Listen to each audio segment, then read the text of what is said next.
তো হাই বন্ধুরা, আমি আজকে তো নিরামিষ আগেই বললাম। তো আলু ফুলকপির তরকারি করব, আর কিছু করব না। কালকের একটা নিরামিষ তরকারি আছে, আগে এটা করে নিই, তারপরে ভাবছি আর কি করা যায়। তো আমি কড়াতে তেল দিয়ে দিয়েছি, ফুলকপিটা ভেজে নেব ভালো করে।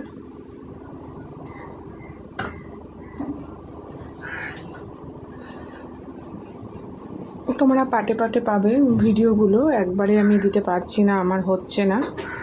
তো যাই হোক,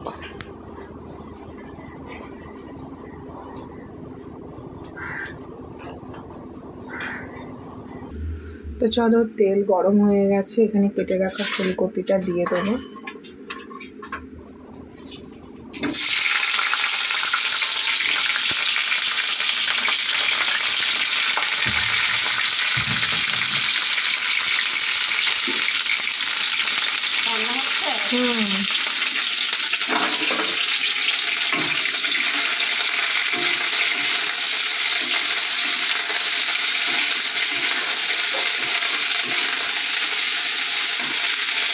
তো আজকের ব্লগটা এরকমই, যেখানে এই রান্নাটুকু করবো আর আজকে মাসকাবারি তুলবো, তার ফর্দ করবো।